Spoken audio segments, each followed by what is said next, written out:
Jim Robinson here with Service Evolution. We got a heck of a show today. You got to tune in. You're going to have to hear this.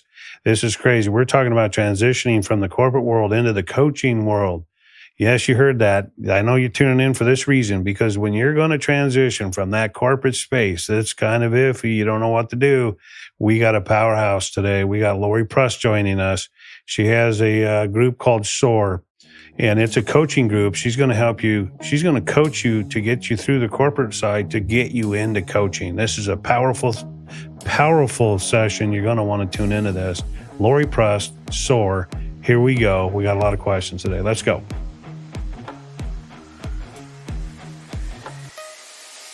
All right. Let's rock and roll. Jim Robinson here with Lori Prust today. This is going to be an insane show, guys. You're going to want to hear this.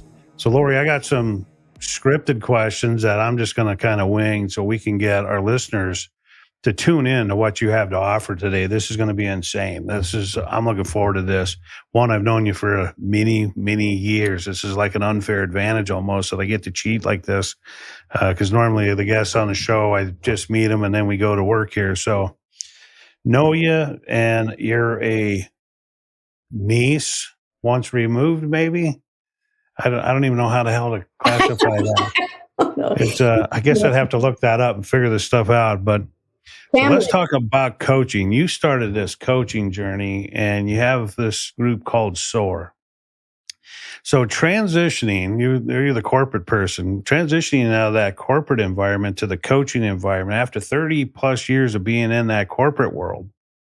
What inspired you? What says, geez, I'm going to transition to this coaching idea. This sounds like a great idea. What did that feel like to you? What did that sound like coming out of corporate world? Yeah, thanks, Jim. And I love to be here with you. You're a great mentor, and you were, which I say, maybe one of the big catalysts for, hey, Lori, why aren't you doing something different? Go do it. Truly, not just because you have me on this show, but because that really happened. And so I think I would say it was the friction in corporate and being put in situations or leadership positions under leadership where I just didn't fit in terms of my skills and strengths and value were not a match for what I was being asked to solve and do in the business. And so I felt friction. I felt like something was off for me that I would push down for so long, just push it down, do all the right things on paper, and ignore where you really should be aligned. And so it truly was our conversation one day when you all were, visiting us about, well, why don't you just do it? Okay. So that was 2022, maybe 2021, 2022. And I went and got life coach certified because I thought I really enjoy people. Where I've thrived and really enjoyed was the people, leading the people, seeing them succeed, seeing me support them and lead them. Makes me happy. Learning about them. Everybody's so different. Diversity is great, but I didn't get to do that a lot in my career. So I got a life coach certified. Then I got an amazing job at Dropbox. That was amazing. I got this great tech job, and I got a little distracted from the heart of who I was and where I really needed to be and who I needed to serve. Yeah. So that gave me a little derail. But I would say the prompting was something inside saying there's more or different for you. There's more or different for you. Explore it. And then you were go do it. Yeah. Wow. So right out of the gate, we're going to have that humbling experience for me. So thank you for that kind words. That means a lot, because I know as a coach myself, is impacting lives is why I have to get off the pillow every day. And knowing that I've done that in some level, I live a happier life knowing that my calling is to impact lives. For me, it's impact lives through new experiences and structured education. That's it. It's pretty straightforward. And we'll get into the faith thing here in a minute. But biblically, it says we're here to serve people. And for me, that was a big thing. I know I had to serve people. Listening to John Maxwell all these years, he had a phrase, I believe is where I got it from, but you have to give up to go up. Mm-hmm. And so that phrase of give up to go up, some defining moments for you, what was kind of like pivotal experience in the corporate world that influenced that decision to become that coach? What were you really giving up? What did you have to process to say, wow, here's my decision to become this coach? Oh, it's good stuff, Jim. How do I unpack this one? Yeah. um, I would say naturally some of my strengths and skills started coming through to coach. And it's something I didn't pay attention to, that I would really embrace and love the people side of it, but I was asked to be doing so much more of the role. So I felt like I leveraged what my strengths were and skills without knowing it as it was coaching, but not in the perfect environment for me to really thrive or me to really serve thoroughly, if that makes sense. So I was doing a little bit of it. It was coming through. What I gave up, Jim, being really candid, was hard for me in April. So I left corporate in April, just this year. So great tech company, great paying job, all of that goes with it is what I walked away from. And the security that comes with, oh, you work at a tech company. Oh, you're in that leadership title role. Oh, and so it's finding my value in other ways by serving people and being true to my authentic calling. And leaning into that and not what the world says, oh, you have to make this much money and you have to do this and you have to do that. That was really hard because my value was in I wouldn't say it was in my title, but it was what I could bring to my family and really support everything my husband wanted to do and took pride in that, which was also killing me at the same time. Wow. Yeah. For our listeners, I mean, hearing that's truly giving something up. It's giving up a security blanket. It's given up an easier path to take one of the most challenging paths, potentially the most challenging, which means also the most rewarding. It's literally the bigger the challenge, the bigger the reward. So it's, man, giving that up, that took a lot. It's not for everybody, I guarantee that. But when you have that calling, and again, I got this unfair advantage. I got to speak with you many, many occasions for hours. And I know where your heart is. It's so powerful in who you are and who you're becoming as a result of those changes. It's just insane to watch and to be part of that journey. Having you on the show today is just like, it's moving today for sure. Overcoming challenges. So here's a good one. Uh-oh. During this career shift, how did you navigate those crazy challenges that were popping up? They're still coming up. They're still going to for a while. Those things that you haven't yet experienced, but overcoming those challenges. What does our listeners get to hear about today? How do you overcome those challenges that are popping up for you? Yeah. So being in the corporate world where everything's kind of structured, right? You get to do this, deliver this project. Someone said, go do it. For me to then pivot to multiple hats. It was definitely a challenge, but also the mentality that it's not failure. It's learn, try something, learn again, pivot, learn again, try something. And you don't identify yourself with, oh, that didn't work, I must fail and stop. It's try the next thing. Or something I've really learned recently is see what's sticking, see what works for people, see where you're really adding value and pull on that thread really, really hard. If there's nothing coming from that other thing you might be doing, don't let it be. It's not a failure. It doesn't mean stop. It doesn't mean give up. It doesn't mean you failed. It means learn and go again. And that's been really interesting. Something I'm trying to embrace every day is pivot. It's okay. Yeah. You got to try before you know. You've got to walk before you know. Like you have to try these things or you won't know. Yeah. Wow. So yeah, seeing those obstacles as challenges, ultimately opportunities, even though they feel negative sometimes in the moment. The reality is if we just rephrase it sometimes or reframe it and look at it a little bit in a different light, it's literally, whoa, what a cool opportunity. I messed that up. And here's how I'm going to unmess it. It's literally finding that other way to see what works and serves whoever you're working with, if it's an individual or if it's a group. But literally watching the eyes. We always say shiny eyes. When you get shiny eyes, you got a captivated class. You have a captivated individual. So we're looking for the endorphins to go up. We see the shine in the eye changes. And as soon as we see that, we're like, wow, that worked. Let's keep going on that. So I got a question about faith. In coaching sometimes, unless we're getting really crystal clear in that we're pursuing a faith-based type of coaching group, or we just happen to be a believer of some kind. For you, what role did faith play, like Mm. transitioning from your professional, your corporate world? How did faith play that role in saying, I got to establish SOAR, and this is the acronym, and this is what I'm going to use? How did faith play a role in this? This is something you and I also talked about this. So, where does faith come into play? And something I've had to really learn. So, I'm a Christian and base my identity off of that first and foremost. And then I get to learn who I am and I get to see the great creation of other people all around me and how unique they are and really embrace that. If someone asks, I can definitely involve the faith aspect in the business. If it's something they're not wanting to do, I'm open to that and really seeing where they are and working with them. But I'm also transparent that this is who I am.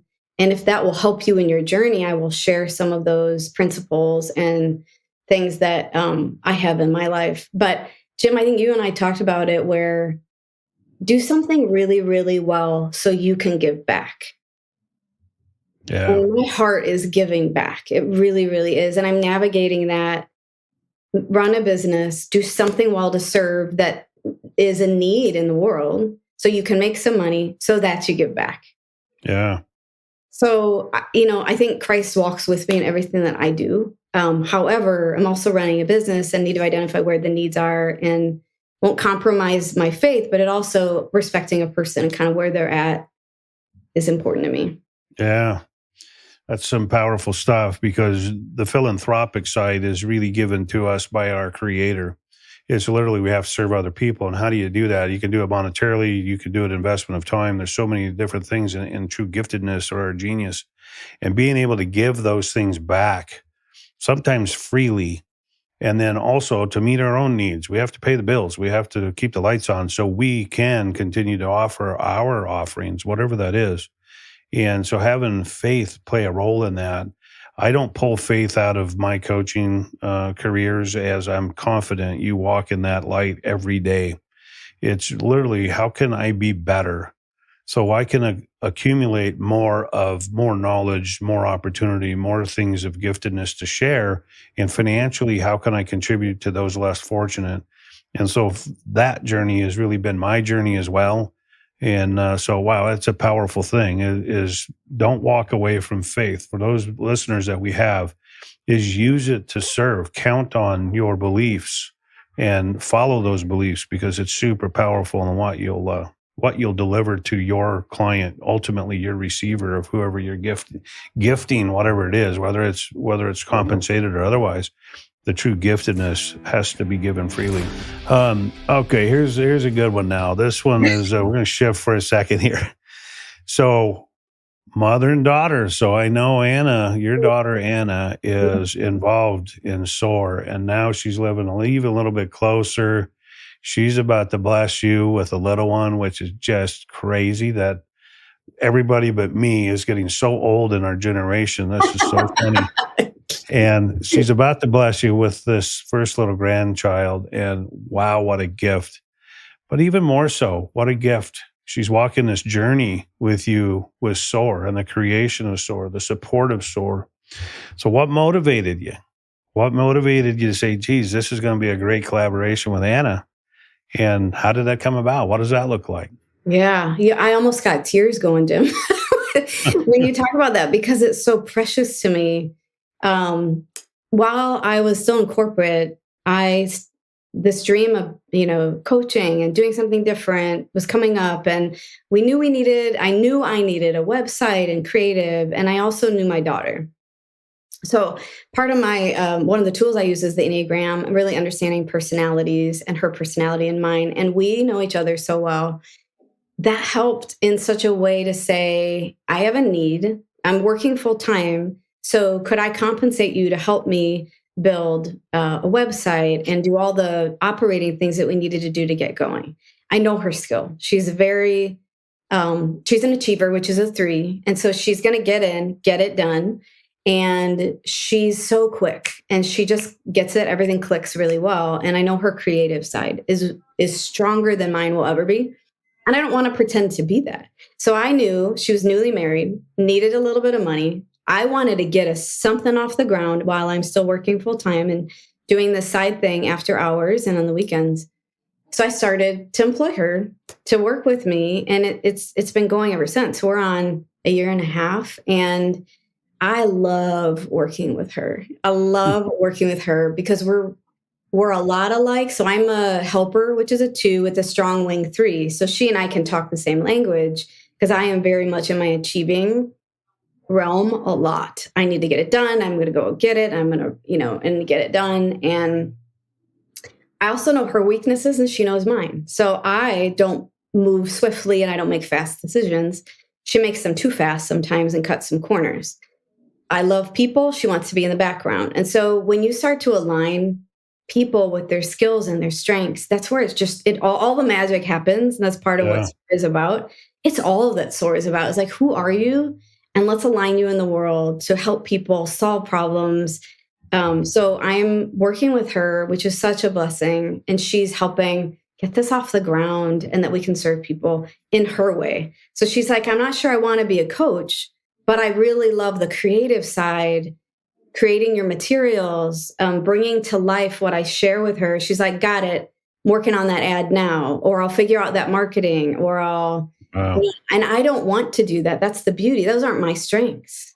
She gets to do that and I get to do what I do. And so I am honored every day to work with her.